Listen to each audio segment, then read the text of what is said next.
Monday Night Wars podcast.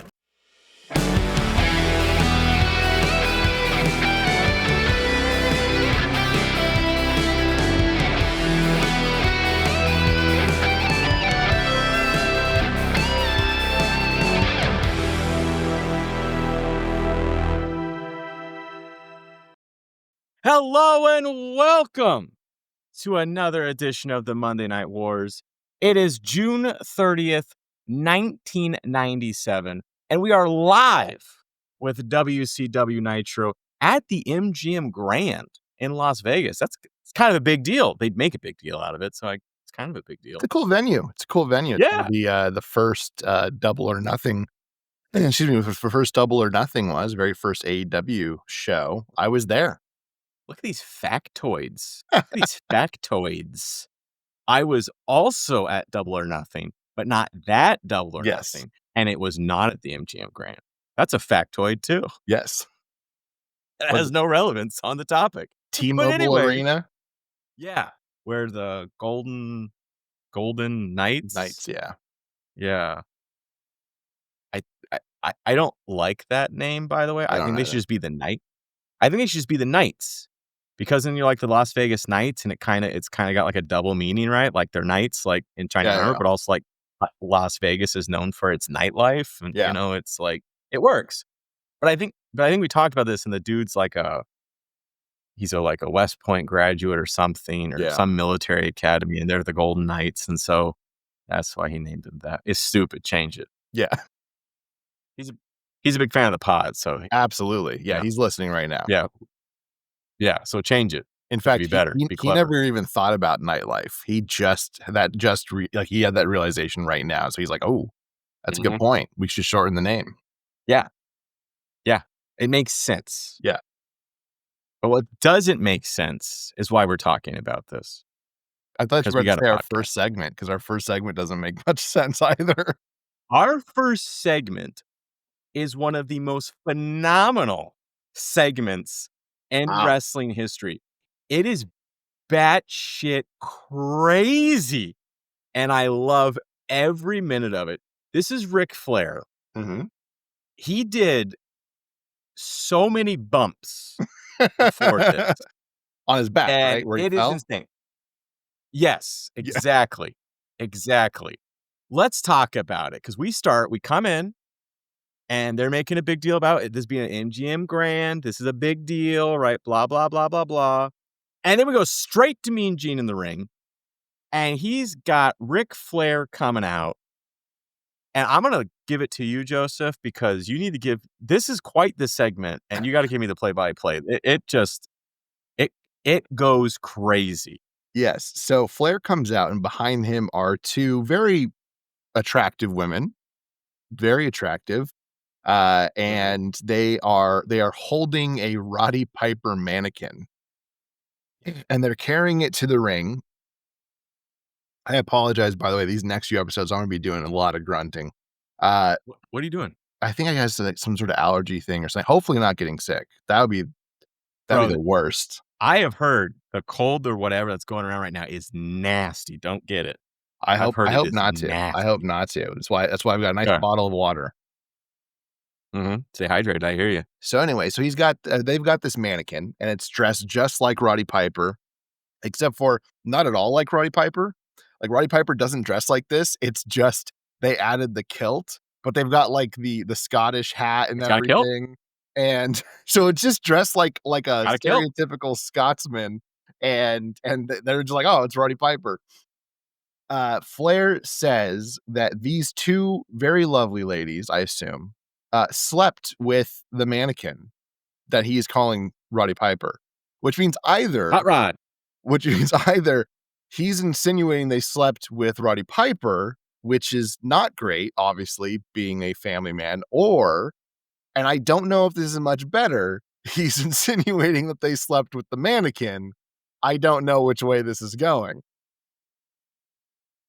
One of the women knows, or rather wants to know, why they call him Hot Rod, because he's definitely not hot. And okay, look, I'm going to play some devil's advocate here. I had to draw Piper for this show. Right. There's an episode breaking news. not this particular episode, a previous episode, I Oh. drew Piper. It's with him and JJ Dillon. So I had to spend a lot of time looking at this dude's face. He's a good looking dude. I'm just laying the cards. I'm just a little bit. Yeah. Yeah. Yeah. In fact, I pulled the shovel out the back and I said, we're starting this. Anyways. You had the picture and you were like, he's looking at you, like across from you, like, me? You know? Like he and JJ came up to you and said, we saw you from across the bar and we think you're interesting. You're like, oh, okay. Yeah, but if JJ said that, I'd go from 12 to 6 immediately. Oh, that would be good. Well, yeah, because JJ is kind of notorious with making promise, writing checks his ass can't cash. So, Absolutely. That's the reason.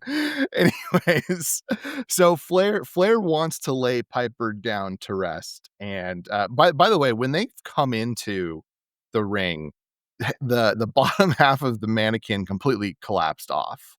And so it is just falling apart on them. And he has it in front of him and he says, I want to lay Piper down to rest. And I genuinely have no idea what this segment is accomplishing. And I'm giving it an F. It's not good. No.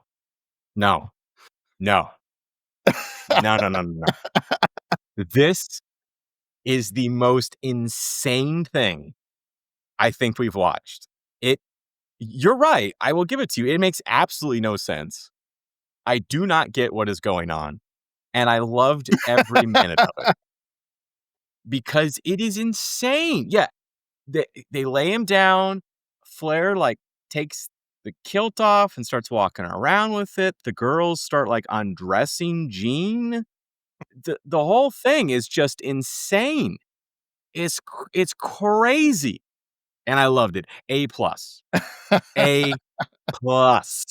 Got it. This is Ric Flair putting on a Coke-infused masterclass. Coke-infused masterclass. I was scrolling this actually reminds me of two things I want to bring up to you. I was scrolling through the Facebook today, as I sometimes do. Yeah. And Facebook apparently thinks that I like World War II and wrestling, which that both those are fair. And it's got me figured out. Yeah. Which I don't like, but it's got me figured out. The algo has found me. But there's this I don't know if you ever see this, but there's this fake truck stop on Facebook. It's called Cecilia's or something like that. It's they're making fun of pages of truck stops. It's just this. It's weird. It's just completely bonkers. It's they pretend to be a fake truck stop with all their this employee did something silly or this customer said something crazy. Today they had a Ric Flair one. They said Ric Flair visit it said something like the staff was excited to meet Ric Flair, who stopped in today, and he is no longer allowed at the truck stop.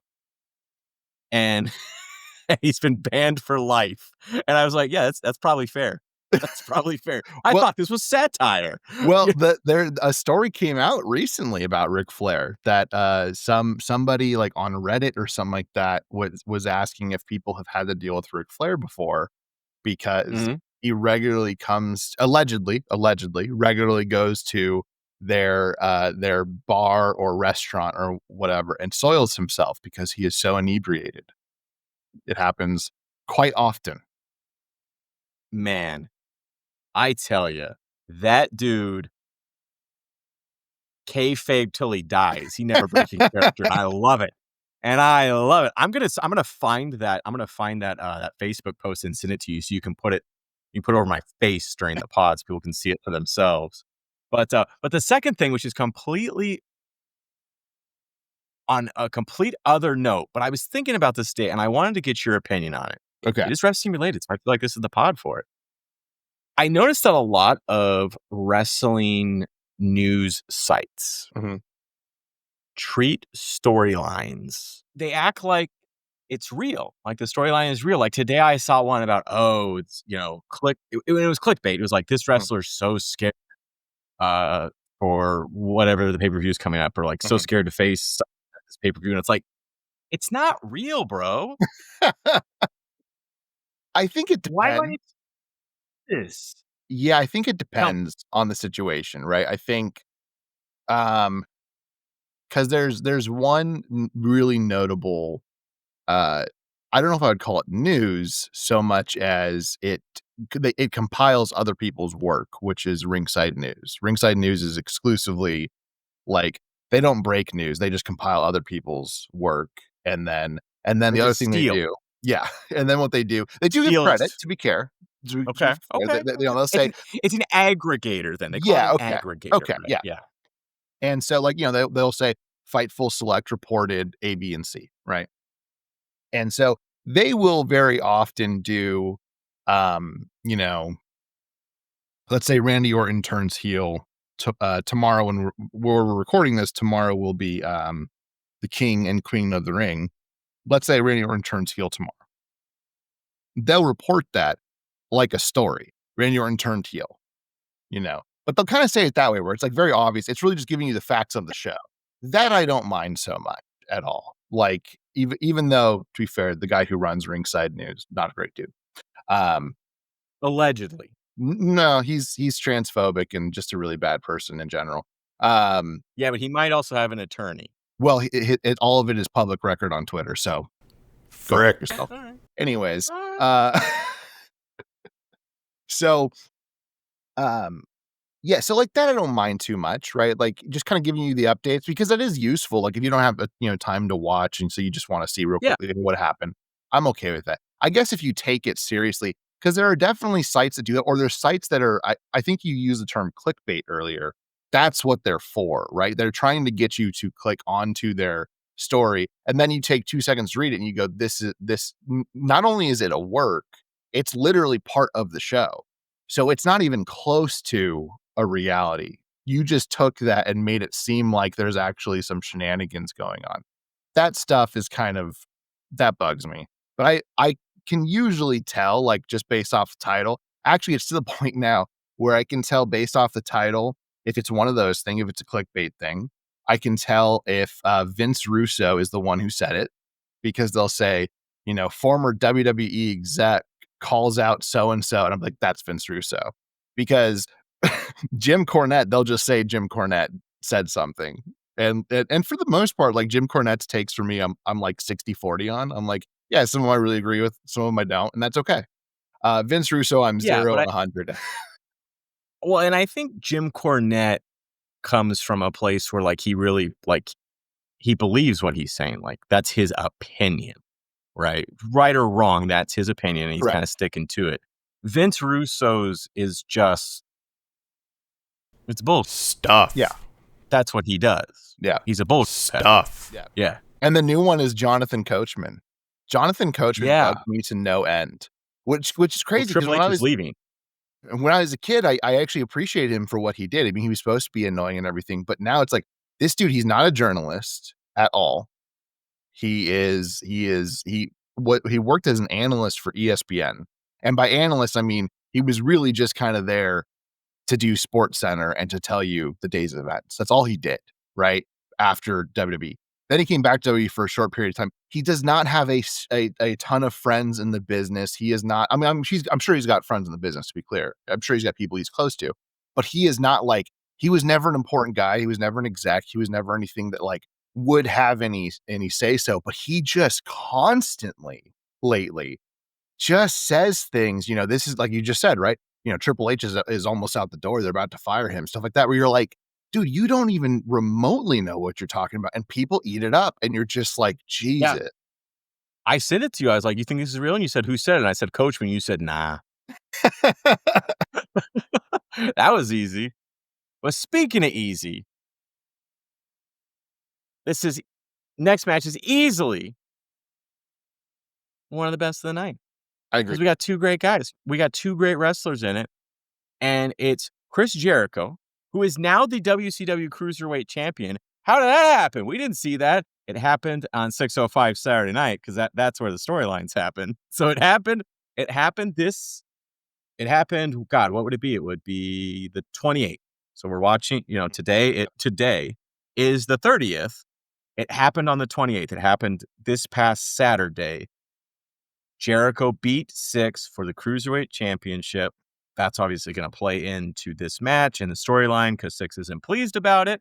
But we got Chris Jericho versus, and I got to take a moment here. I got to pause because I have to apologize again because it is my understanding that I blew out my mic yet again on Juventud Guerrera on my new fancy mic. And I'm sorry for that. So Juventud Guerrera is wrestling. So I'm just going to say that right now in case it gets blown out again. So you know who it is and you just don't hear, and he's wrestling. Silence.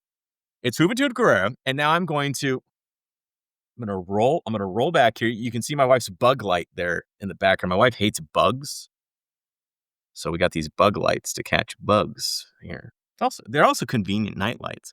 But I'm going to roll back here. I'm going to roll back and say he's wrestling Juventud Guerrera.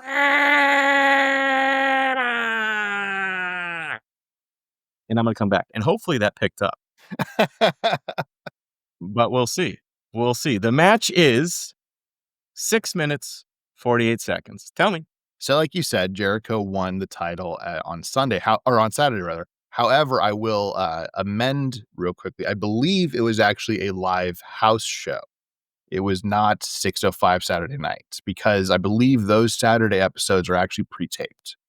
So I think that's how those work. But it was a live house show.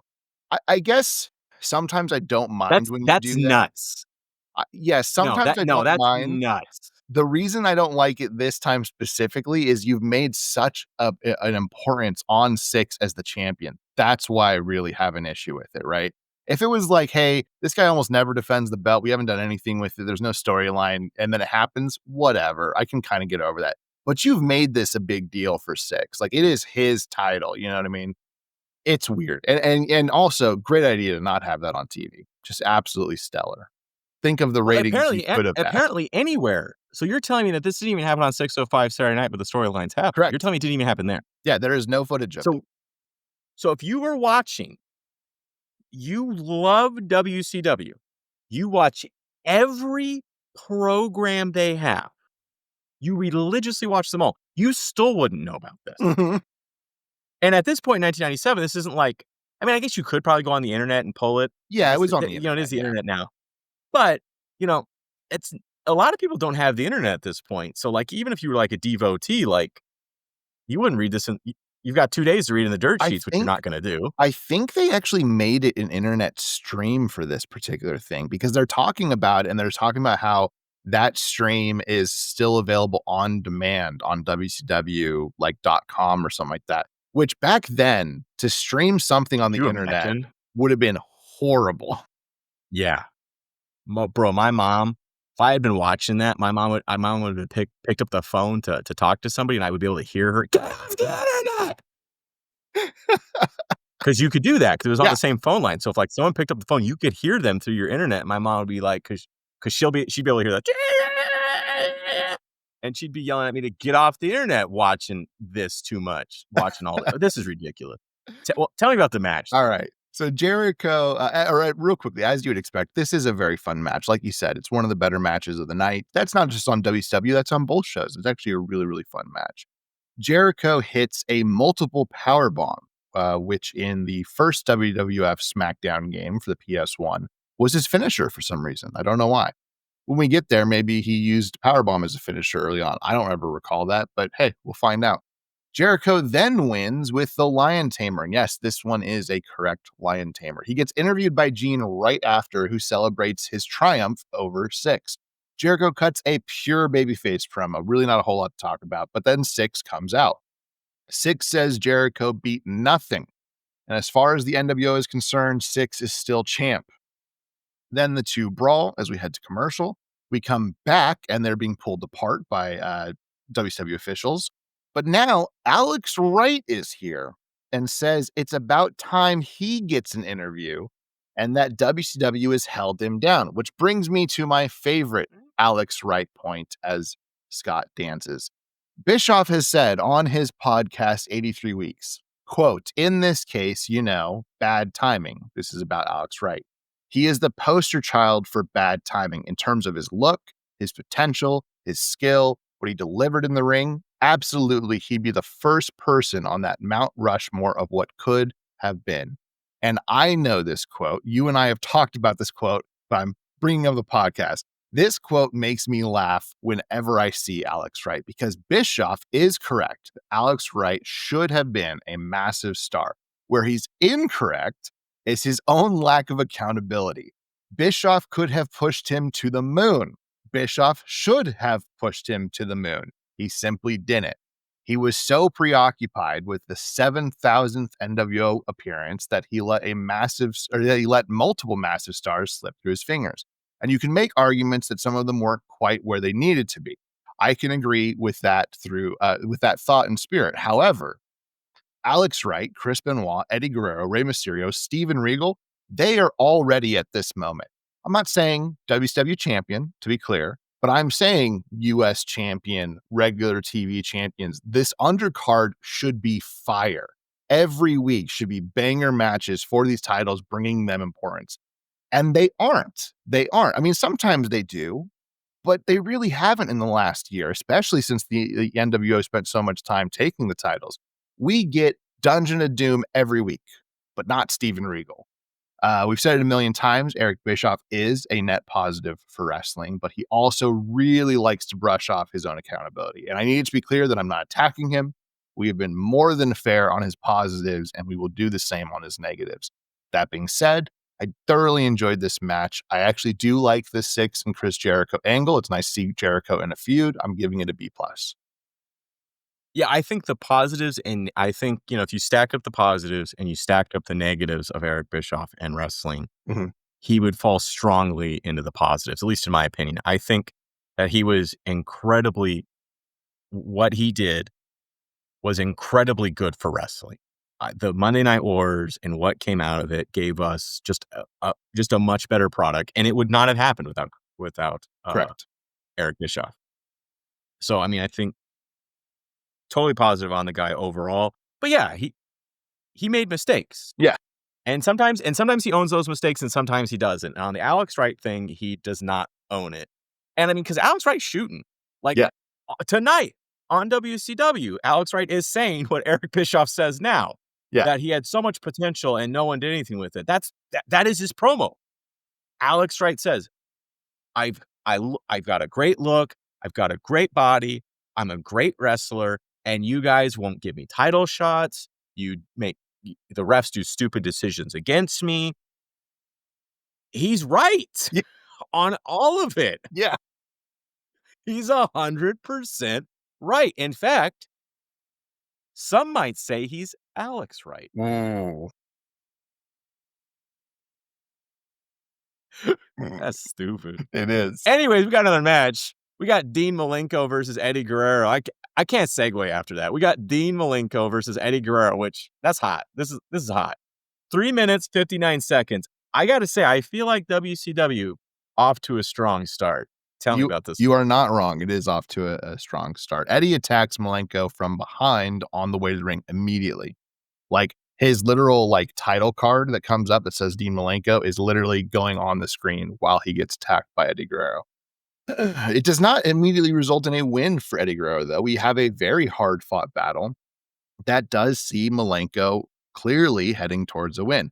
However, Chavo has come out to the ring, and you might be thinking, oh, he's going to help Eddie. Instead, he's actually shouting at Eddie. He's actually pretty upset and shouting at Eddie. Obviously, we've kind of seen them have a little bit of is this family okay over the last couple weeks? And this does distract Malenko, but it's not Chavo's intention, so to seem. So Malenko goes over to him, and then Eddie takes advantage and he pushes Malenko into Chavo. He then hits, I think it's a brainbuster, and then goes right into the frog splash, and he gets the win. It's a very fun match. It will continue the rivalry between Malenko, obviously, and Eddie, as well as also starting a kind of what exactly is Chavo going to do in the situation angle that we will for sure see at least going into next week, and I think for quite a few weeks. So I enjoy it. I gave it a B+. Yeah, it looks like the Guerreros are having a guerra, which is Spanish for war. See what I did there? Was that off the cuff, or did you write that just super ready for it?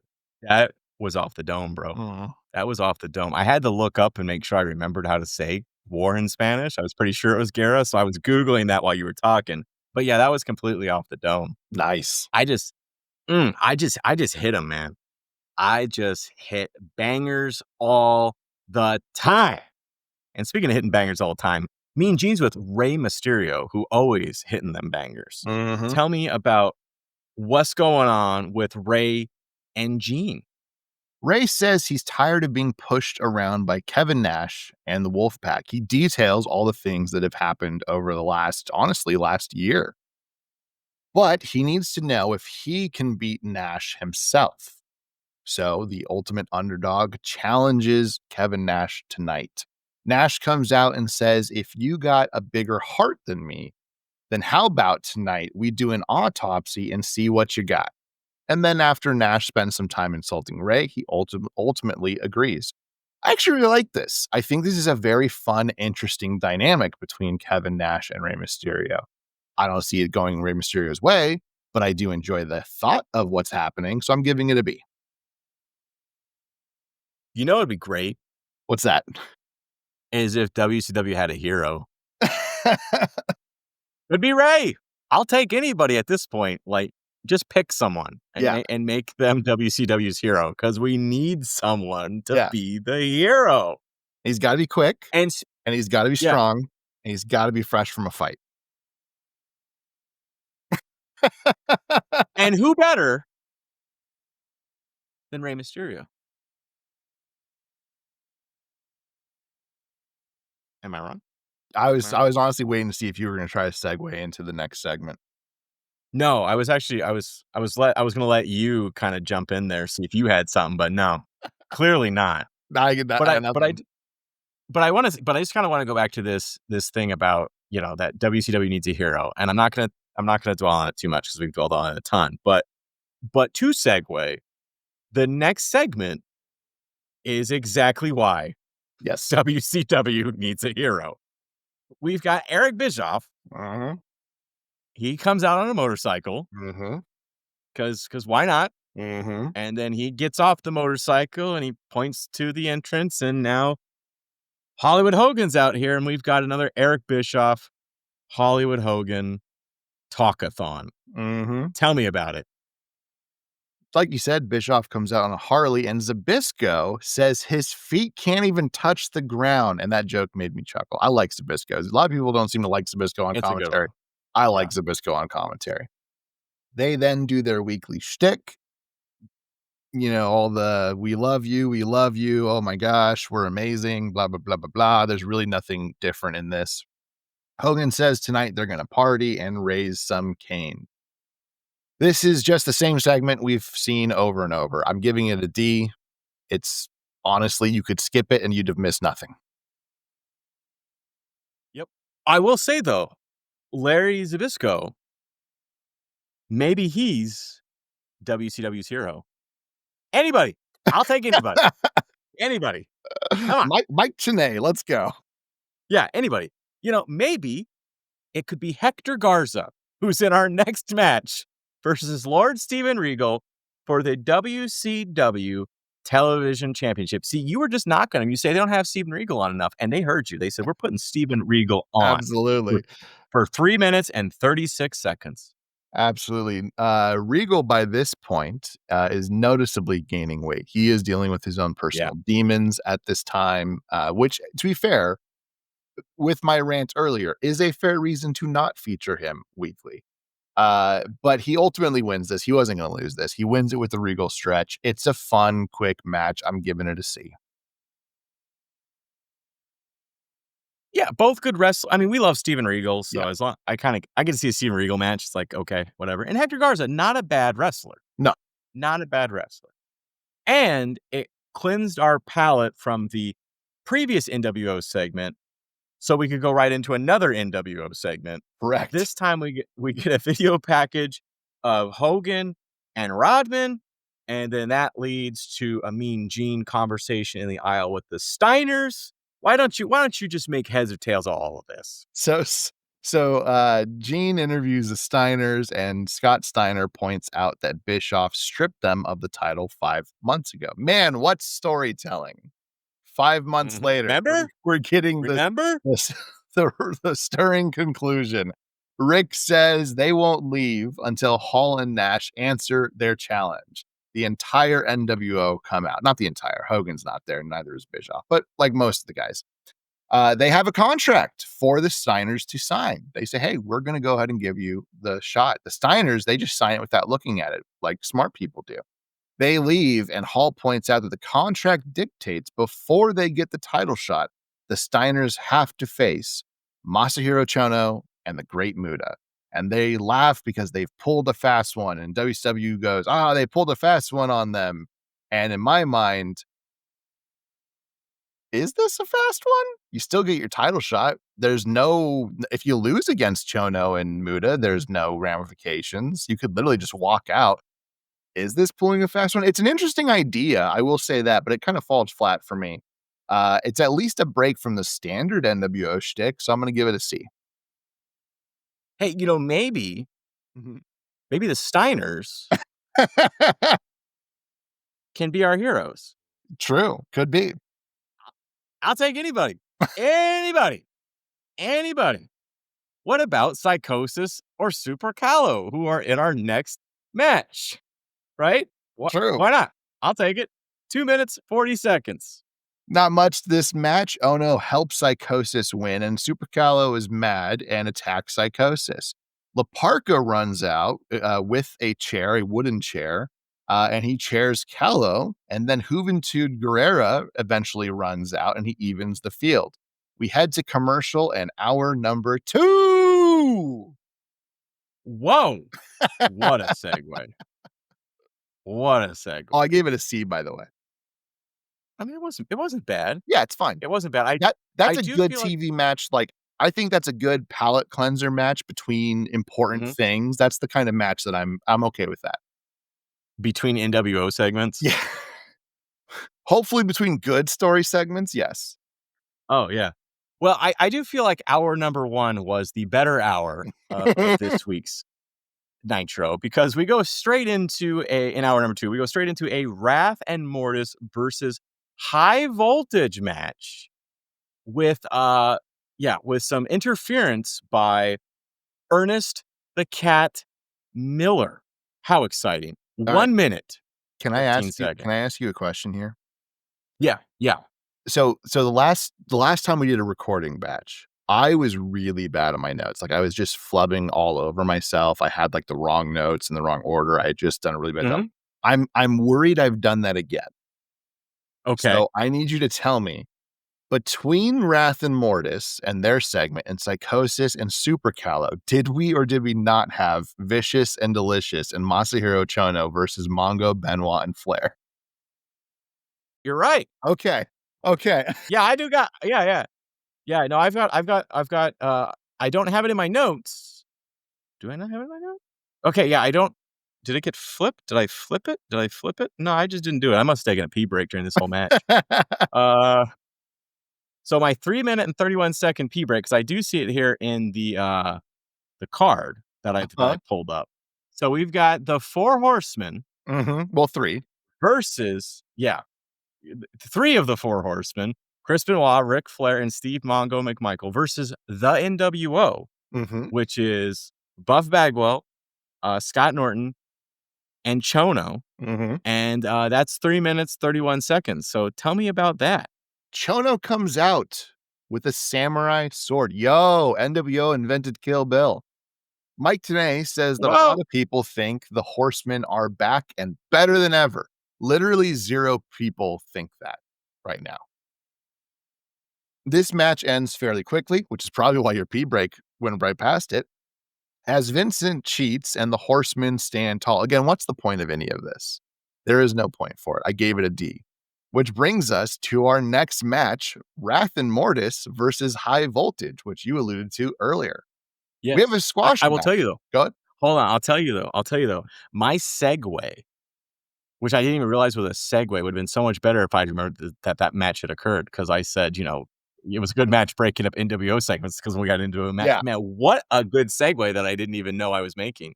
Anyways, Wrath and Mortis versus High Voltage. So we have a squash match until Glacier and Ernest the Cat Miller distract Wrath. Miller hits the jumping roundhouse, which is admittedly very impressive, on Mortis, and High Voltage gets the win. This is at least different. It's not the same thing we've had every single week. As we head to commercial, the Impact player that they have been teasing all night. By the way, they were teasing an Impact player coming to WCW. Yeah, we didn't even mention that. Yeah, they've been saying I completely forgot it. They've been saying it kind of for weeks, off and on. Like, oh, an Impact player's going.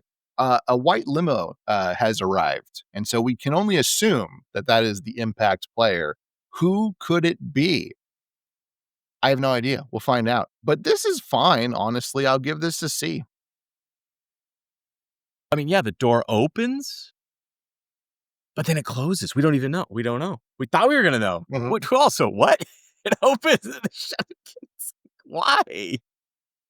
Why? But more importantly than all of that, than any of this, Absolutely, is that we've got Lee Marshall. Mm-hmm. We have got Lee Marshall with the 1-800-COLLECT Road Report in Memphis, Tennessee. He's just walking in Memphis, Joseph. Tell me about it. He says, being on Beale Street, he has been able to snag some great old blues CDs. And of course, Lee Marshall, big rhythm and blues fan. He got some B.B. King and John Lee Hooker, a classic from Garnet Mims and the Enchanters, which actually is the only one that I didn't know of those three. He's got some from Magic Slim and the Teardrops. Didn't know that one.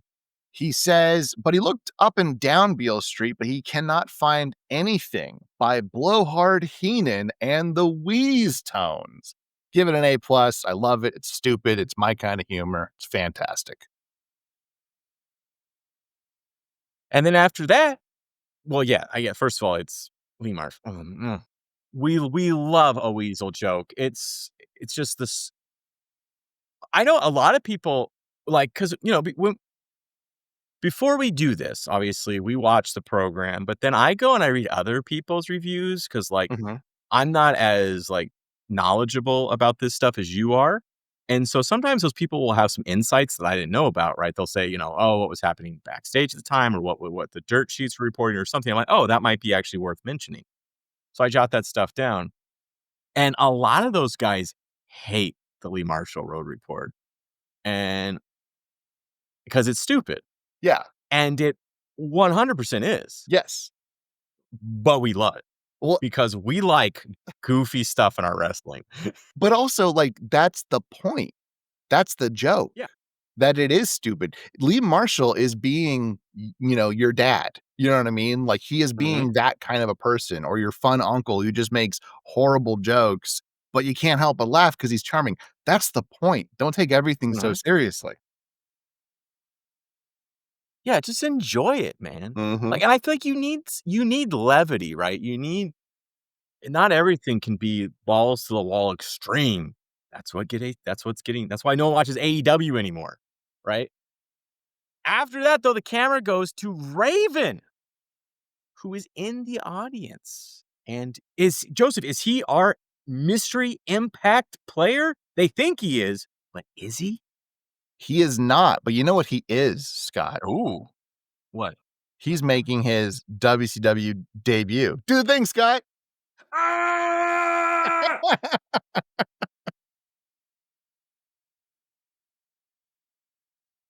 Yeah, he's here. This is the start of him sitting in the stands for like 5 years. Yes, that is what he does. He sits in the stands. And eventually he starts DDTing people and then leaving. But we are like 6 months ahead in our private like watch, and we've just gotten to him starting to DDT people. Like, it's just like, so that shows WCW loves a slow burn on a story which I think is really just them kind of forgetting it was a story and going, oh shit, should we do something with that?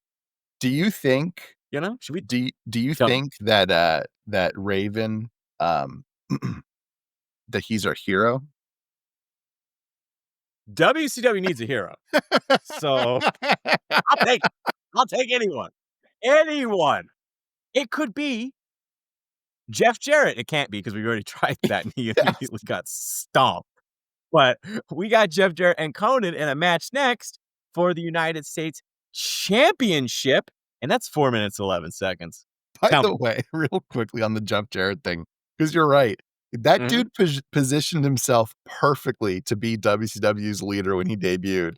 And they just went, yeah, nah.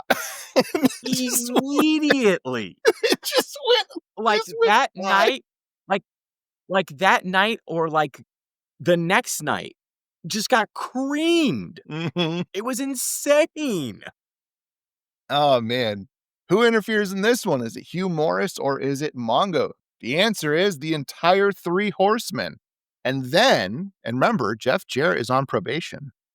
And then Flair helps Jarrett win. What the frick is going on with this booking? Like, what are we doing? Gene also wants to know. So he interviews them because he's also confused. And it clears up nothing except to tell us that Flair decided, Jarrett, you're okay. Oh, okay. So he's part of the four. No. And then Flair kicks out Jarrett from the Four Horsemen. What? They talk forever. They say nothing. And Jarrett just leaves after telling them off. What? Like, there's no blow off. There's no anything. He's just gone. I give this an F. I hated this. Yeah, and is he gone? Because he is soon. He isn't left yet. He leaves? Yeah. We okay, well, maybe this starts a rivalry? No, I don't think so. No. I mean, they've been fighting internally, but now it's like this seems like this would really set him off, right? They haven't done the thing yet, and it's coming where Deborah may or may not be a homewrecker, or Jeff Jarrett may or may not be a homewrecker, and then Deborah leave Mongo for Jarrett, seemingly on kayfabe, but also knowing Deborah was it on kayfabe? That's an alleged. Anyways, well, yeah, I mean, you're saying and also, that, but the timelines and also things line up. Jeff Jarrett also, I mean, allegedly has a reputation, alleged reputation. I don't know if there's any malice to it. All I'm saying is Kurt Angle was married to somebody one day, next day she married to somebody else. That's all I'm saying. As long as we say allegedly, we can say whatever we want. I don't think that's law. Quite how it works, but that's sure. That's the law. Well, I'm just saying the Deborah Jeff Jarrett thing. We were like I said again, we were watching our and I wanted to look up when Mongo and Deborah actually get divorced, like when that actually happens. I was thinking easily 2000. Yeah, it's 97, bro. They line up. It all lines up. So take it as you will. Because Jarrett gonna leave in 97. He gonna leave WCW, and he's gonna show up at the end of 97, I believe, in WWF again. And a couple months later, he's going to be joined by somebody who may or may not be married to Mongo. I don't know. You can't make this stuff up, man. Anyways. We move on from one of our biggest shockers to one of our smallest wrestlers. How'd you like that? Yes. Wow, what a segue. I do want to go back, though, and I want to clarify the record, because I just looked up to make sure I was remembering it right. And they don't divorce in 97. I was wrong. They divorce in 98. But close enough. Close enough, I feel. Right? But yeah, we go to Rey Mysterio, flashback into him getting lawn darted almost a year ago. Almost a year ago. We are like, I feel like Ray might have some beef a year ago. So we got that. They show the highlight reel of Kevin Nash beating Ray up. So we've got the lawn dart incident, July of last year. And then earlier this year, in April, so not that long ago, we've got Ray getting jackknifed. So there is some fresh rivalry, But it's also like another slow burn from WCW. Yeah. Which leads to our main event, right? No, it's not. I take it it's back. not. It's not our main event. There's another one. Well, I mean.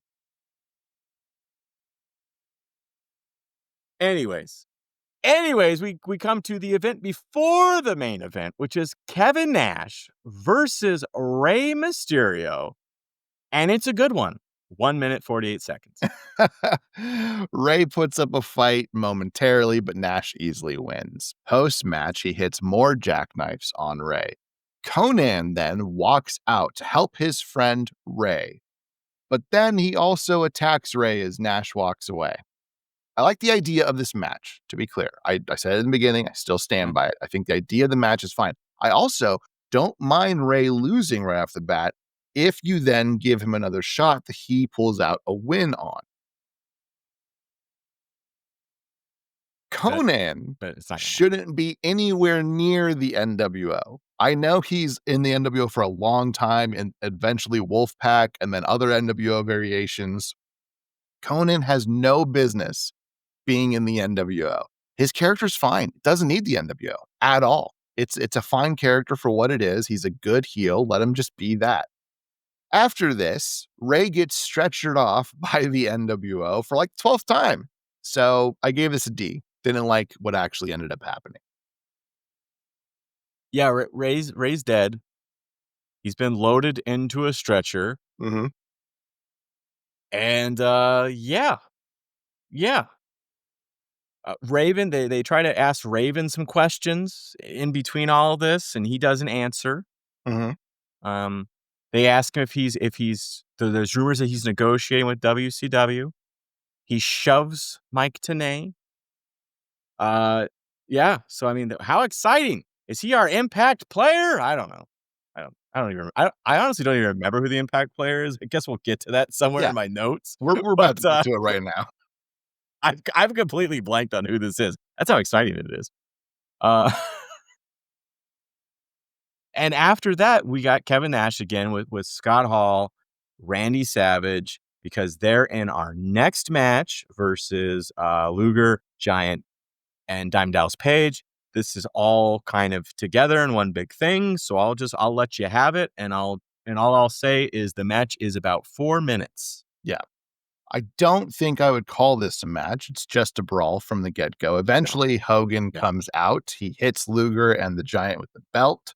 It's now DDP versus everyone. Shivani on commentary says, "How many times have we seen the same thing on our TV screen?" Yeah. No, duh. That's why it's boring. Yeah, no. Anyways, Yes. fake Sting eventually is in the stands, and then real Sting comes down from the rafters. Then our Impact player, Kurt Hennig, debuts. And I do like Mr. Perfect, although they can't legally call him Mr. Perfect here. Scott, is Kurt Hennig our hero? You know, maybe he will be our hero, Kurt Hennig. I'm so excited. I forgot, and now I realize why I forgot, because I know what happens, and it's like, who cares? Yeah. But I do. You're right. I do like Kurt Hennig. I think Kurt Hennig is a great wrestler. He is technically just great. And He's a great perfect. character. Yeah. Almost. And a great character. Yeah. And a great character. But the storyline with Kurt Hennig sucks. Yes. So that's why I'm not excited. But what I am excited hold on. for, There's a little more. There's a little more to this. There's just a segment, or not segment, but a little more. So Kurt Hennig debuts. Sting is out there. And oh, by the way, Kurt Hennig debuts. Scott, do the thing. Then Raven jumps the guardrail. And then the show just ends. Nothing happens. These three individuals are all standing around and nothing happens, and the show just ends. I gave this a D.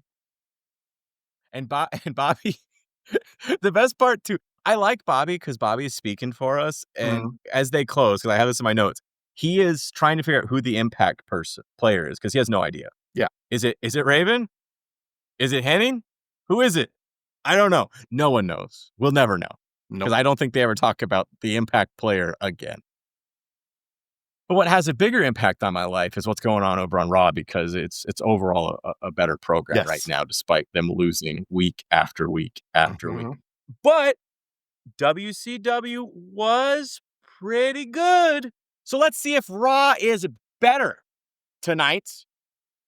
We are in Des Moines, Iowa. Beautiful, scenic Des Moines, Iowa. Is this heaven? No, it's Iowa. And we've got Canadian Stampede coming up. This is the go-home show for Canadian Stampede. And we also got Paul Bearer, and he's gonna tell Undertaker's secret, isn't he, Joseph? Mhm. He's ready. Yeah, it's a very, Tell me. very long vignette. We won't go into the details. It's all just a recap of stuff we've seen, but it's like 10 minutes long. It's insane. And then we go into our first match. Which is Kenneth Shamrock versus Uh-huh. Hunter Hearst Helmsley, featuring China. Mhm. 4 minutes, 41 seconds. Tell me. Earlier in the night, Hunter said in a previously recorded video, "Shamrock, you may be the most dangerous man, but I brought something deadlier than that." China, flexing, says, "That's right, the world's most dangerous woman," which honestly I kind of liked. Mankind eventually comes down during the match. He distracts Hunter. They do have a rivalry kind of going on. And Hunter turns around and into a belly to belly from Shamrock, who picks up the pinfall. This is a fun opener. However, I do think they can't quite decide what they're going to do with Mankind. And I do think that's a problem. I will say next week, they kind of figure it out. So if you feel like he's been kind of floundering a little bit, it's all right. Next week will be great. But this is a fun opener. I gave it a B. After that,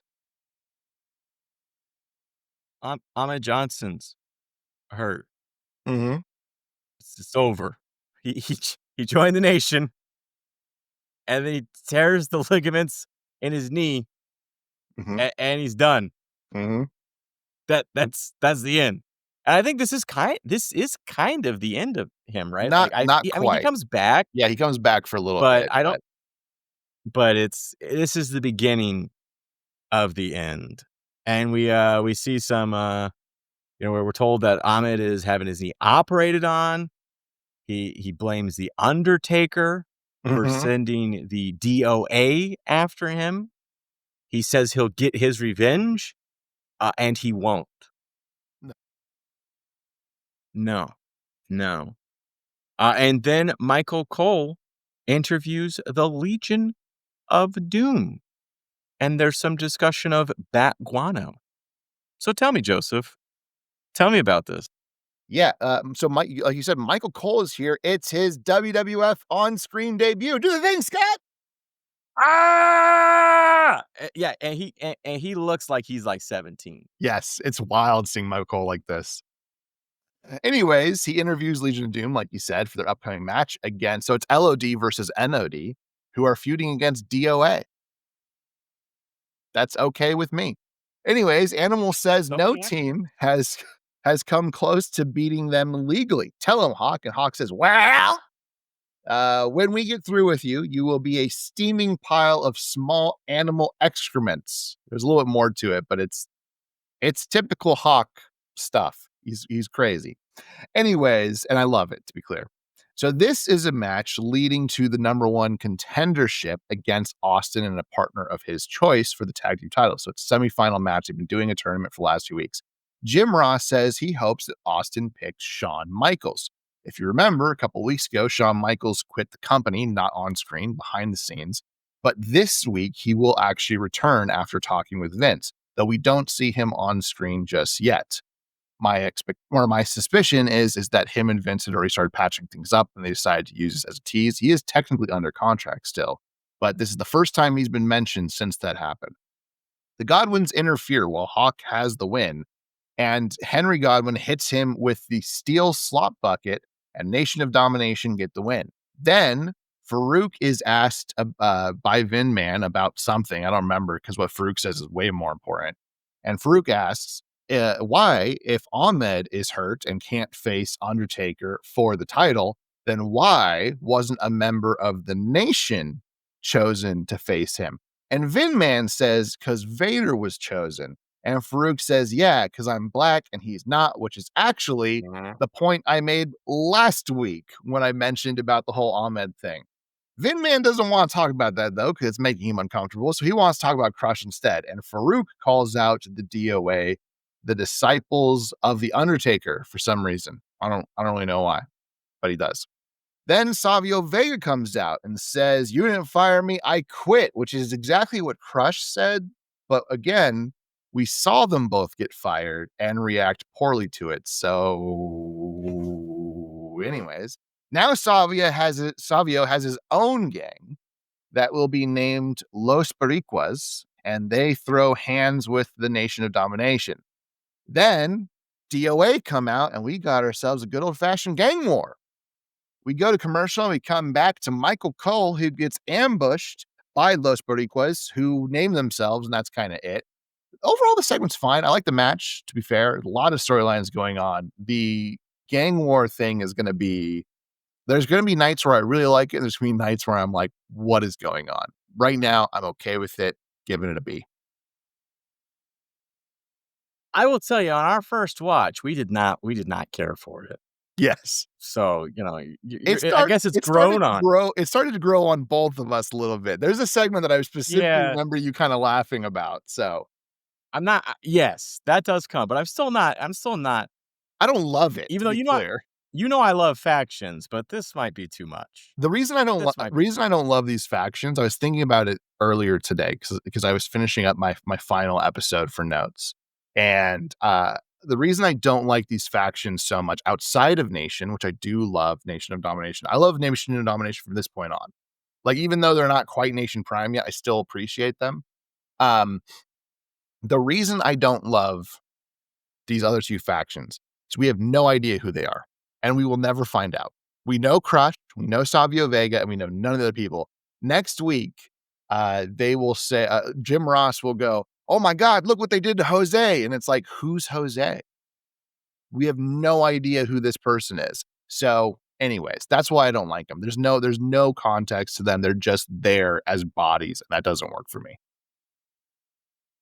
But I will say, I let you go here. And I will also mention that this match was 3 minutes and 2 seconds, but you completely went out of order.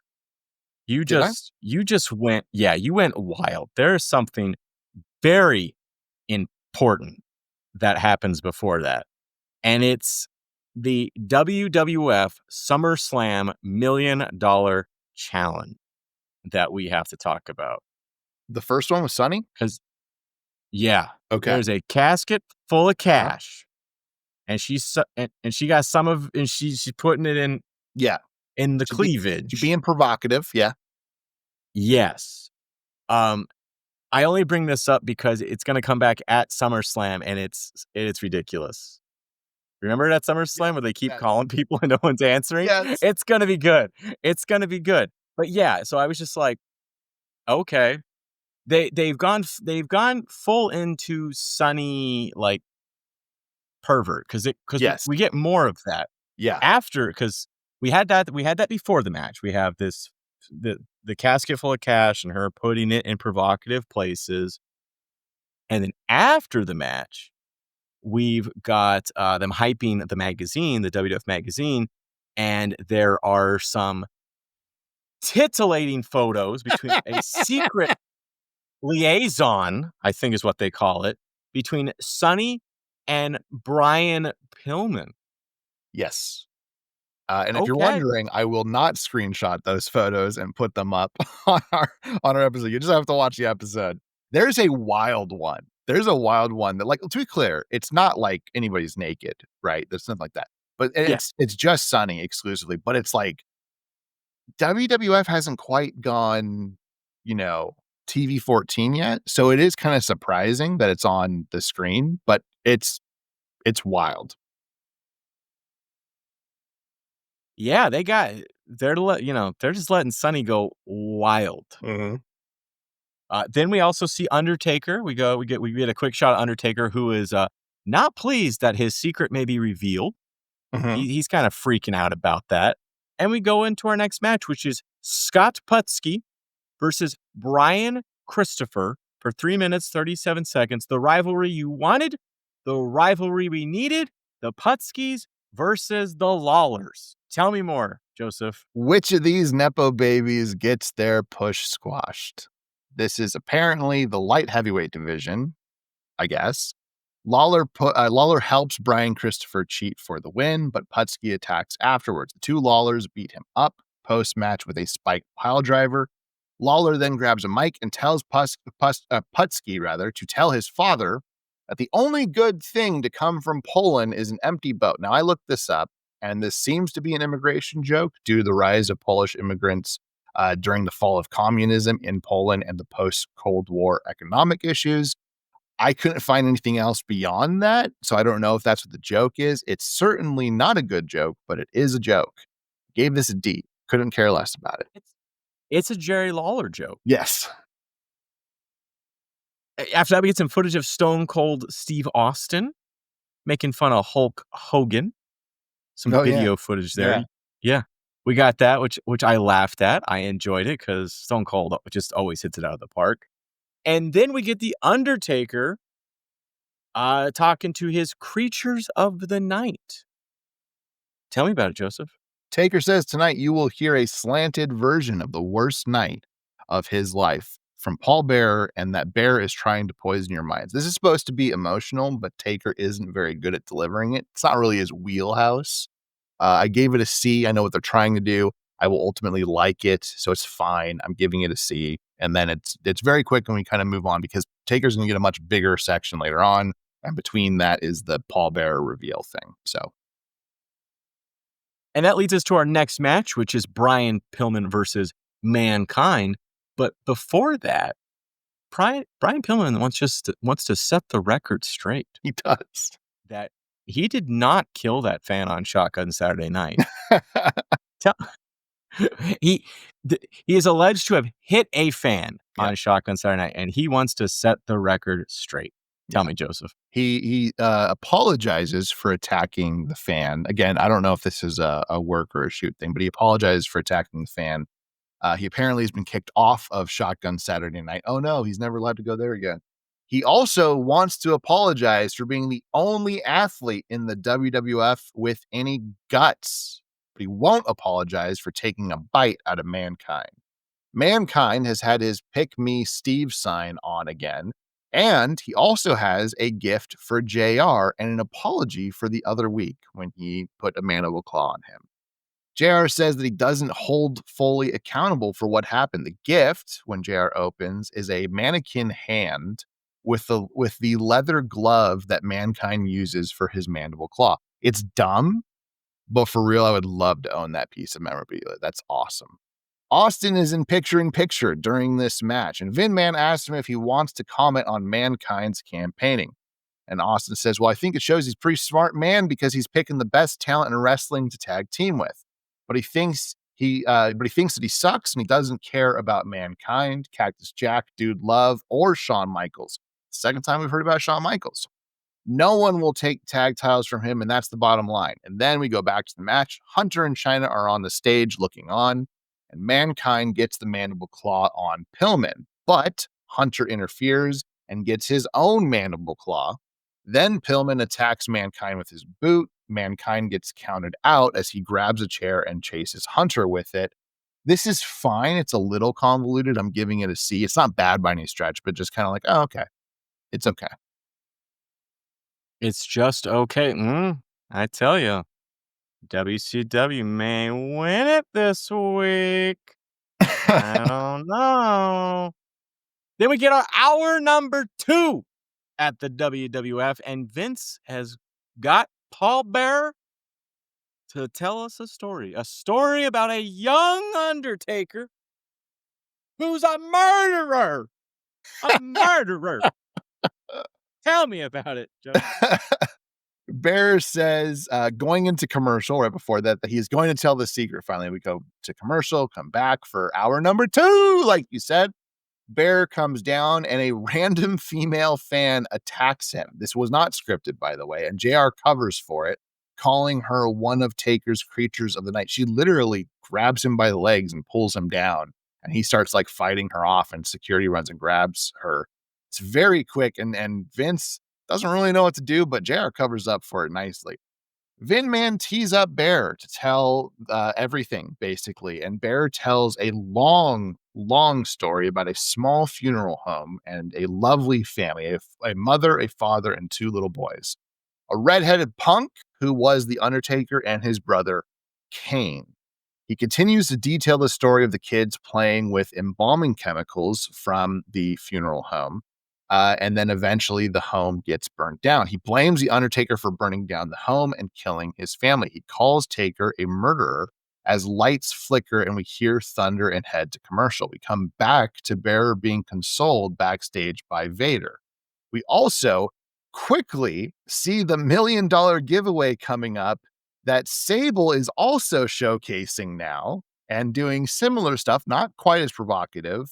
And Mark Marrow, he ain't about it. He covers her up. Overall, Paul Bearer is firing on all cylinders, so I'm giving that an A+. Yeah, displeased, I would say Mark Camaro is. But yeah. I'll also mention, because I don't know if we actually ever mentioned this, but Paul Bearer actually does have a degree in mortuary science. He is a certified embalmer and mortician. So the man knows how to do up a body. Yep. I've ever told you a story about when I was back home. I was back in South Dakota, visiting my dad's side of the family, and we were out and about at a fair, and a gentleman walked by, and my great uncle pointed him out and said, "Oh, that's the mortician." And I said, "Oh, he is?" And he said, "Yeah, he did your grandfather up real nice." And I just felt like that was just such a Midwest thing to say. I loved it. The guy thanked him for it. Thanked him for his kind words about his body of work. But I just like, I laughed because it's just that's just such a weird Midwest thing to say. Yeah. After that, though, let's just segue. After that, we got some tag team titles on the line, right? Right? We got the Hart Foundation. Well, it's not on the line. It's tag team tournament. Yeah, but I mean, they're on the line eventually. Yeah, that's true. The Hart Foundation versus the Headbangers for the WWF World Tag. Let me make sure I get all this right. WWF World Tag Team Title Tournament Semifinal Match. 4 minutes, 7 seconds. Brett is on the phone. He's calling in from Calgary. It's very important to remember that Bret Hart is in Calgary on the phone. Again, Bret Hart is in Calgary on the phone.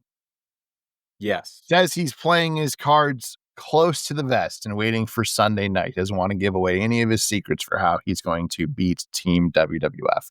He then talks about anti-America stuff, but really doesn't say much of importance. I'm not saying anything negative about it. It just is what it is. Owen wins, and Jim Cornette comes out to congratulate and introduce a new tag team. They both look like Abdullah the Butcher, and they get punked by the Headbangers before they take advantage of a Cornette distraction. They are if you don't know who Abdullah the Butcher is, he is a very large wrestler of this time and the decades prior, notably for doing like deathmatch things. If you're into that, fine, whatever. They don't look good.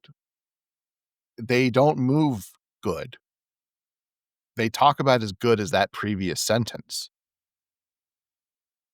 I don't know what they're doing here. Apparently they are the Headhunters, but they get called here the Arabian Butchers. And I don't believe they ever show up on Raw again. So this was useless. I was mostly fine with the segment, to be fair. I was going to give it like a C+ or something like that. But then the post-match stuff happened and it's a lot. It's very long. So I'm giving it a D. It was not good. Speaking of Abdullah the Butcher, didn't he recently lose a court case about giving people hepatitis? I don't know if that was recent, but that's well known. Yeah. Yeah, apparently because the man liked to cut himself. I mean, his forehead is just gnarly with all the cut marks. And apparently gave a bunch of wrestlers hepatitis. And I'll say allegedly, but I mean he did he did Oh, it's lose not in court alleged. over It's it. not alleged. Yeah, so I think it's a matter of a legal fact at this point. Also, I don't know if But, Abdullah the Butcher's still alive. so Is he? he can't sue us? Hold on, let me hit the Google machine. Yeah, he's alive. Oh, okay. He's 84 years old. He can't really sue us because that is on record, but he could give us Yeah, hepatitis. he could. So we must beware of that. Yes. We must beware.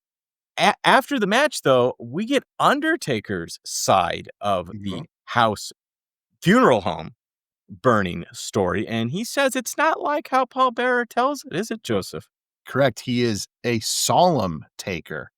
He's sad, but he wants all the facts straight. Talks about playing.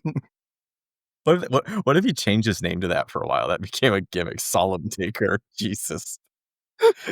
He talks about playing with matches and being punished and having to do his chores outside, but that he saw Kane grab those fluids and go back into the home, alluding to Kane having been the one to cause the fire.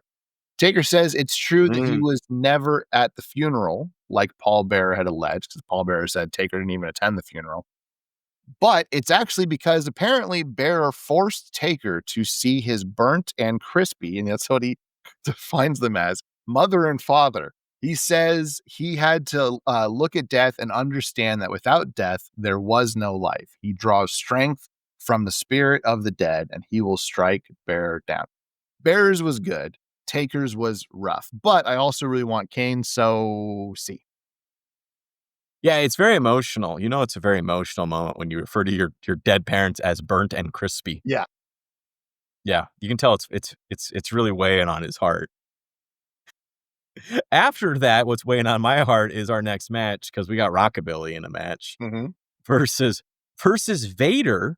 So at least there's some positivity there, right? Because Vader gonna kill him. Tell me.